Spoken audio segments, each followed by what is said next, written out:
Dear student, today we discuss about the chapter 10th electricity. What is electricity? The rate of flow of charge is called electricity. आज हम electricity के बारे में discuss करते हैं। Electricity क्या होता है?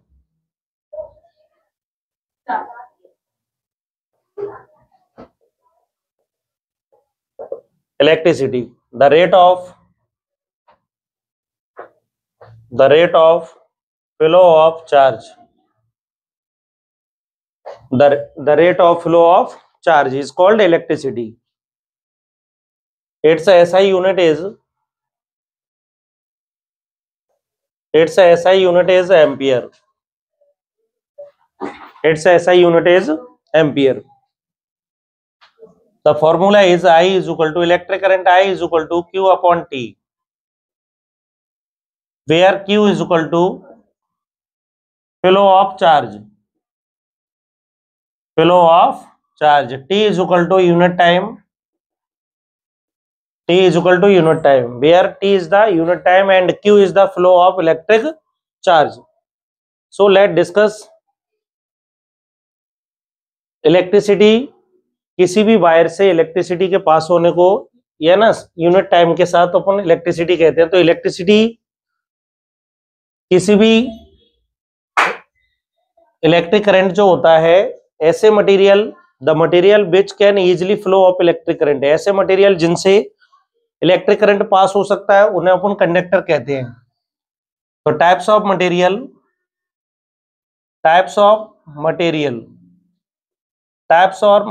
on the basis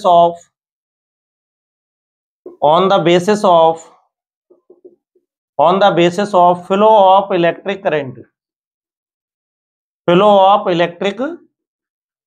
electric current pass होने के आधार पर मटेरियल्स कई टाइप्स के होते हैं।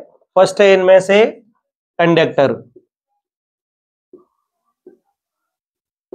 कंडक्टर क्या होते हैं? ऐसे मटेरियल जिनसे इलेक्ट्रिक करंट पास होता है। इट मींस इनमें इलेक्ट्रिक करंट है ना इलेक्ट्रिक करंट पास हो जाता है, इनमें करंट आ जाता है, इन्हें अपन क्या कहते हैं? कंडक्टर कहते हैं। The material which can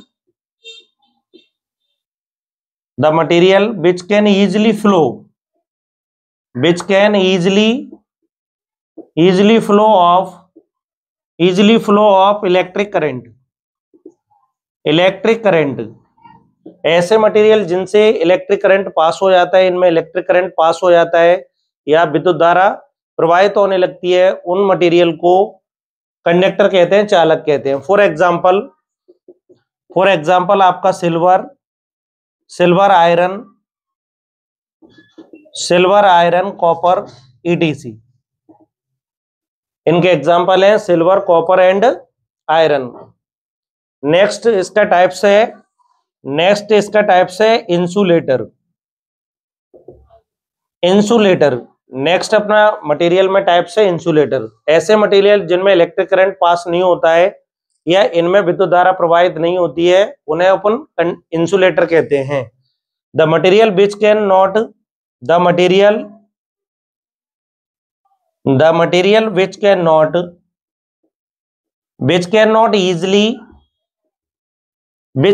easily flow of electric current. ऐसे मटेरियल, ऐसे पदार्थ जिनमें से होकर विद्युत धारा प्रवाहित नहीं होती है उन्हें अपन इंसुलेटर कहते हैं। The material which can not easily flow of electric current, it is called insulator. For example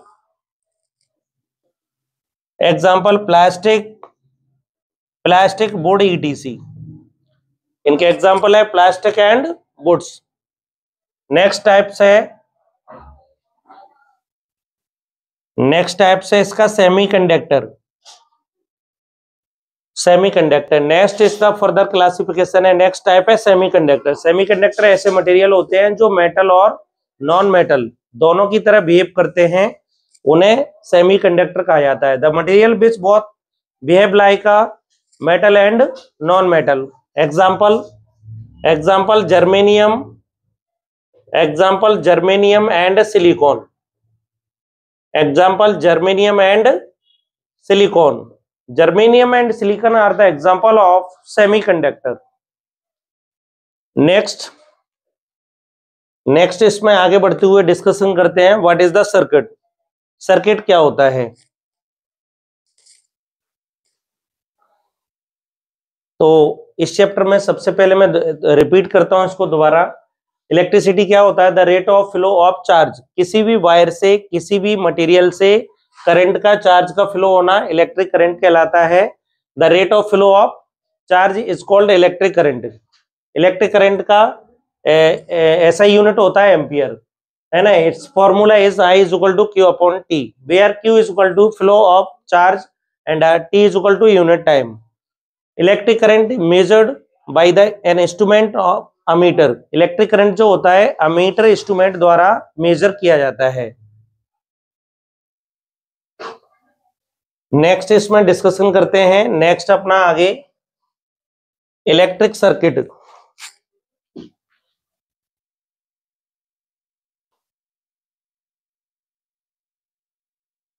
next इसके आगे अपन डिस्कस करते हैं electric circuit. What do you mean by electric circuit? Electricity में आगे डिस्कस करते हैं अपन, नेक्स्ट है अपने चैप्टर में इलेक्ट्रिक सर्किट। तो what is the electric circuit? Electric circuit क्या होता है, आइए जानते हैं इसके बारे में। तो it is the source of electric current. ऐसा प्लेस जहां से हमें इलेक्ट्रिक करंट मिलता है उसको अपन, है ना, इलेक्ट्रिक सर्किट कहते हैं। The closed end continuous path, इसको लिखते हैं, जानते हैं। The closed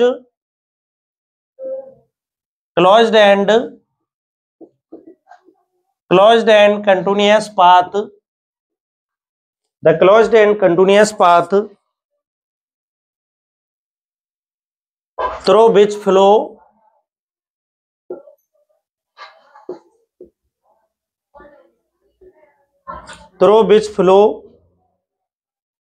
of electric current, of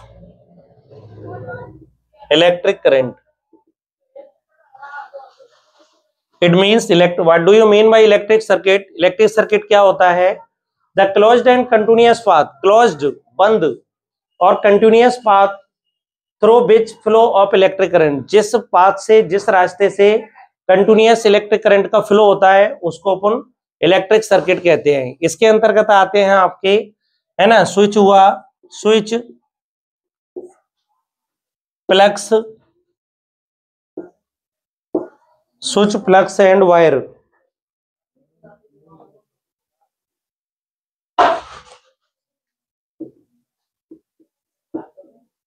ETC इनके अंतर्गत आते हैं। फॉर एग्जांपल स्विच, प्लग्स एंड सेल्स और wire, this is known as the electric circuit.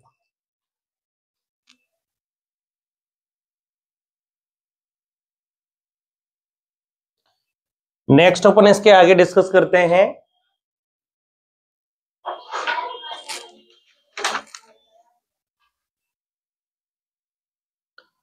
Potential difference. What is potential difference? What is potential difference?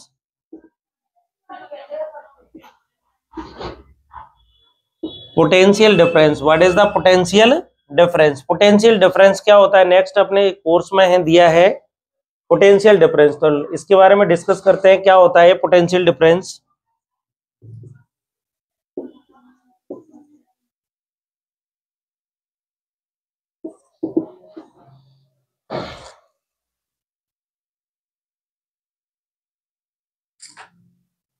The amount of work done,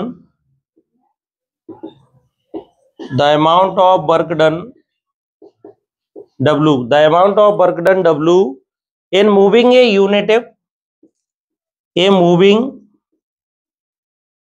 in a positive, moving in a positive charge Q, charge Q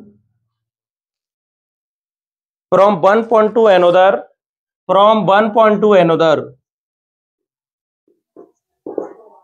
from one point to another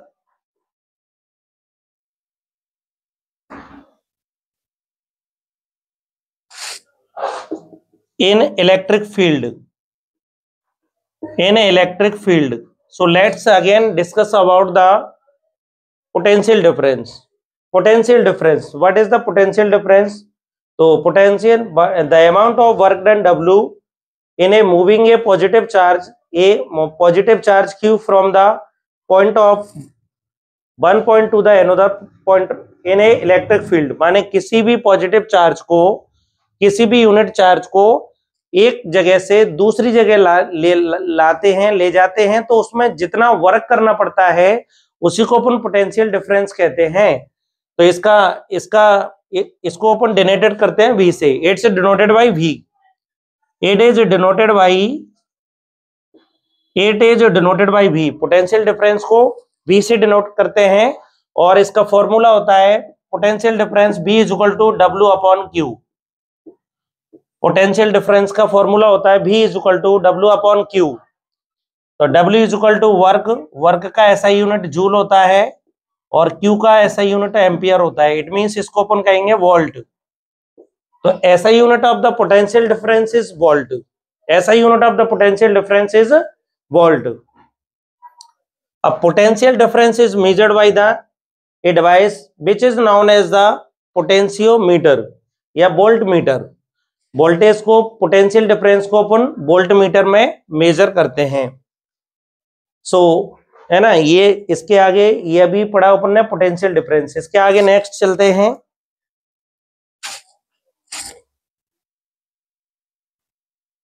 किसी को भी screenshot लेना हो तो अभी ले सकते हैं।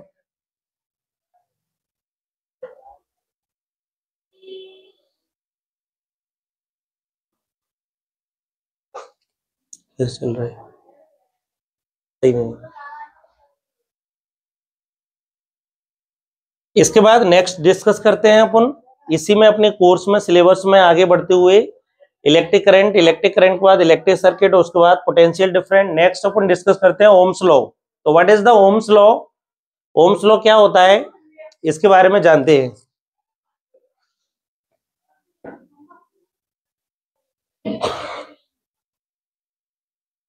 ओम्स लॉ,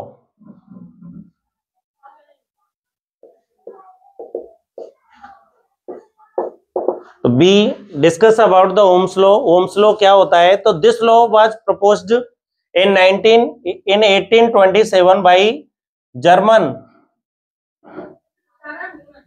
फिजिक्स साइंटिस्ट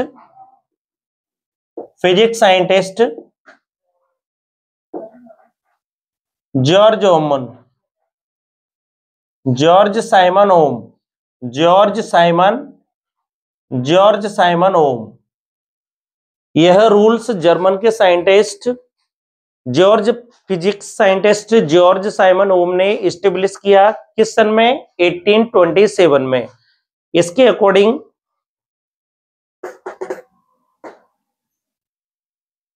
किसी भी वायर की अगर फिजिकल कंडीशन में चेंज ना किया जाए, फिजिकल कंडीशन जैसे length and cross sectional area, इन्होंने क्या कंडीशन रखी कि if the physical condition of the wire do not change, यदि किसी भी वायर की फिजिकल कंडीशन जैसे लेंथ और एरिया में कोई भी चेंजिंग ना करें, तब